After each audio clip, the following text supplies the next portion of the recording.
श्री काशीखंड कथासार अध्याय 13वा. देव राहू युद्ध दितीला पुत्रप्राप्ती. दानवांचा नाश केल्यानंतर सर्व देव सिद्धाश्रमी आले, पण राहूचे मस्तक त्याच्या पाठोपाठ येऊ लागले. त्यामुळे सर्व देव चिंतातूर झाले.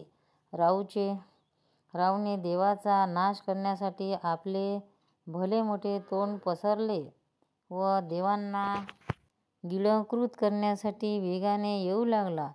देवावर आलेले संकट हरण करण्यासाठी सर्वांनी गौरीपुत्र विनायकाचे स्मरण केले. देवेंद्र युद्धासाठी तयार होता. त्याने राहूवर एकापाठोपाठ हजारो बाणांचा पाऊस पाडला, पण राहूने ते सर्व बाण मोडून टाकले.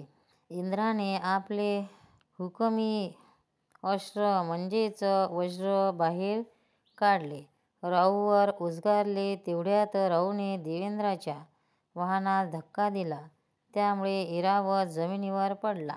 ऐरावतावर आरूढ झालेला देवेंद्रसुद्धा जमिनीवर आपटला. देवेंद्र जीव मुठीत घेऊन पडू लागला. देवेंद्राचा पराभव झाल्याने लक्ष्मीपती पुढे आला. विष्णूने सुद्धा राहूवर अनेक दिव्य बाण सोडले, पण राहूने ते सर्व बाण गिळून टाकले. काही कालावधीनंतर देवेंद्र नव्या जोमाने युद्धासाठी आला. त्याने राहूवर अग्निमंत्र जपून बाण सोडला. त्यामुळे सर्वत्र अग्नीच्या ज्वाला निर्माण झाल्या. राहू त्या अग्नीमध्ये सापडला. त्यामुळे सर्व देवांना आनंद झाला, पण त्याचा आनंद फार वेळ टिकला नाही. राहूने अग्निदेवाची कृपा संपादित करून सर्व अग्नी गिळून टाकला. त्याने सर्व देवांना नमवले. मधुसूदनाने राहूवर आपली गदा व सुदर्शन चक्र फेकले, पण ते सुद्धा राहूने गिळंकृत केले. राहूपुढे आपला प्रभाव पडणार नाही हे विष्णू व शंकर देवेंद्राने ओळखले. तिघेही उमापतीकडे गेले. शिवलोकी आल्यावर महादेवास सर्व काही सांगितले. गणेशपिता म्हणाला, राहूशी युद्ध करण्यासाठी माझी आवश्यकता नाही. माझे गणच त्याला पराभूत करतील. तुम्ही त्यांना मार्गदर्शन करा. लाखो शिवगण युद्ध करण्यासाठी आले, पण राहूने कानाच्या फाळ्यांनी लाखो शिवगणांना नामोहरम केले. हे पाहून कैलासपती शिवशंकर चिडले. आपले त्रिशूळ घेऊन नंदीवर आरूढ होऊन राहूशी युद्ध करण्यासाठी आले. राहूने आपल्या नासिकाग्रातून उच्चश्वास सोडून नंदीसह पार्वतीनाथास 1 योजन दूर उडवले. हे पाहून सदाशिव प्रसन्न झाले. आशुतोषाने विचार केला की हा राहू दानव माझाच भक्त आहे. मला नामोहरम करून त्याने आपला पराक्रम सिद्ध केला आहे. त्यामुळे आपणच राहूला वरदान द्यावे. भोलेनाथांनी राहूस वर मागण्यास सांगितले. यावर राहू म्हणाला, हे त्रिलोचना सदाशिवा नीलकंठा, मीच तुझ्यावर संतुष्ट झालो आहे. त्यामुळे आपणास काही वर मागायचा असेल तर मागा. मी वर देण्यास उत्सुक आहे. महादेव म्हणाले, जशी तुझी इच्छा. तू देवेंद्राचे वज्र तसेच वैकुंठ नायकाची गदा व सुदर्शन चक्र व माझे त्रिशूळ परत कर. राहूने महादेवाच्या शिफारशीनुसार सर्वांशी आयुधे परत केली.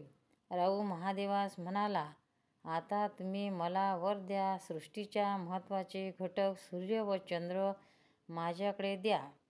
ब्रह्मदेव मध्येच म्हणाले, आम्ही भास्कर व शशी यांचे ग्रहणकाळी पुण्य हरून नेण्यास तुला अनुमती देतो.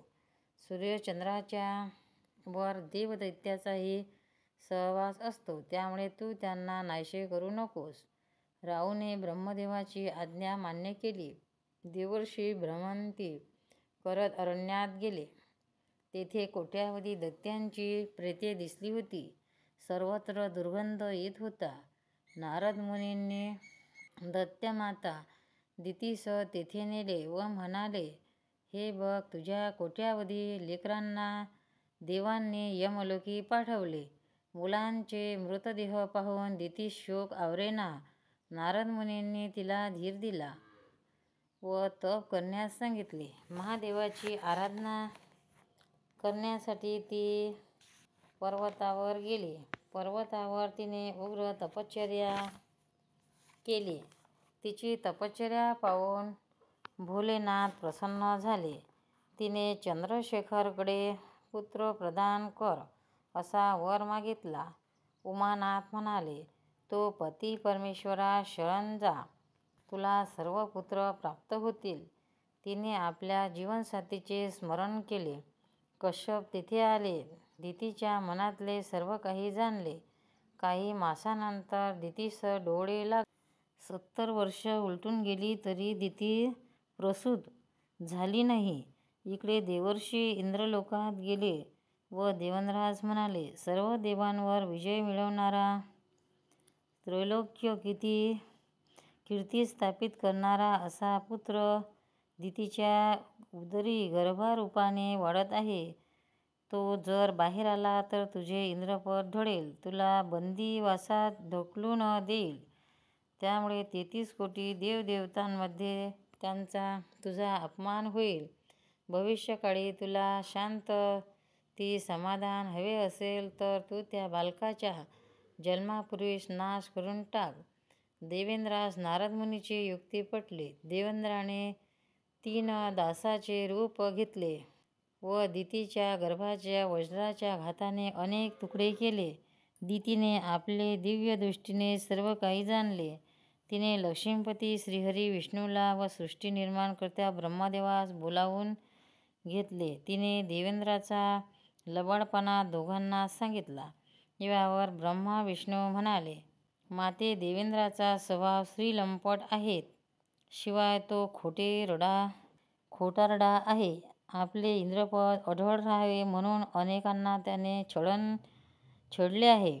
त्याच्या विचित्र वागण्यामुळे गौतम ऋषींनी त्याला शाप दिला होता. आम्ही त्याला अनेक वेळा समजावतो की खोटेपणा करत जाऊ नकोस. तू 33 कोटी देवांचा नृप आहेस. तुझ्या अशा वागण्यामुळे आमचा सुद्धा अपमान होतो. तुझ्या गर्भाचे तुकडे झालेले असेल तरी ते सर्व जण जिवंत राहतील. तो मारुत या नामरूपाने त्रैलोक्यात सुप्रसिद्ध होईल. ब्रह्मदेवाने अनेक वर मारुतास दिले. त्यामुळे दितीस आनंद झाला. विष्णुदूत शिवशर्म्यास म्हणाले, काही कालावधीनंतर मरुताला जन्म झाला. तारुण्यात पदार्पण केल्यानंतर मारुताने काशी येथे जाऊन आनंदवनात घोर तपश्चर्या केली. शिवलिंगाची स्थापना केली व अखंडपणे ओम नमः शिवाय हा पंचाक्षरी मंत्र जपण्यास सुरुवात केली. 10 लाख वर्ष महादेवाची भक्तियुक्त अंतःकरणाने आराधना केली. महादेव प्रसन्न झाले.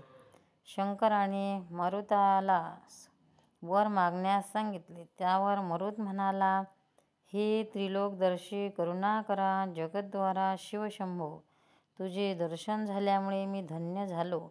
माझ्या मनातील सर्व इच्छा पूर्ण झाल्या.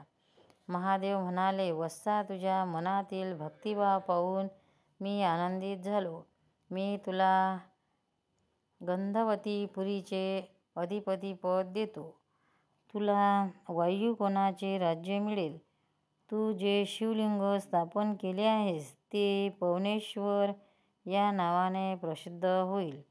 भविष्यकाळात या विशाल सृष्टीचा मी संहार करेन. त्यावरून पावन व कुशाणू हे सर्वजण माझे मदतनीस असतील. तुला पंचमहाभूते सहाय्य करतील.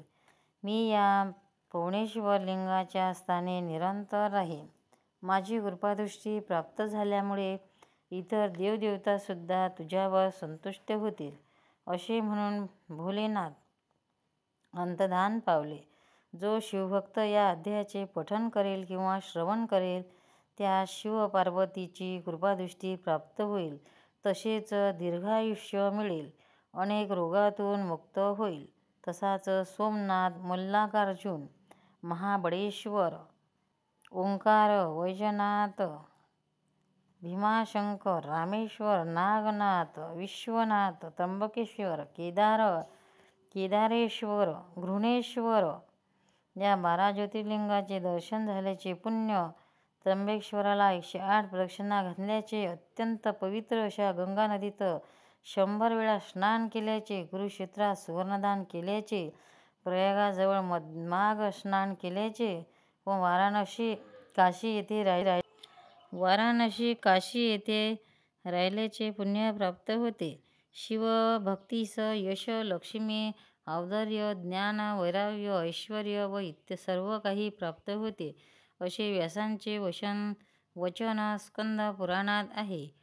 या अध्यायाचा महिमा ऐकल्यानंतर शिवशर्मा विष्णुतांना म्हणाला, आता पुढे कोणता लोक आहे? विष्णुदूत म्हणाले, पुढे एक दिव्य लोक आहे, तेथील वैभव पाहून तुझे डोळे दिपून जातील. शंकर पार्वती पते हर हर महादेव.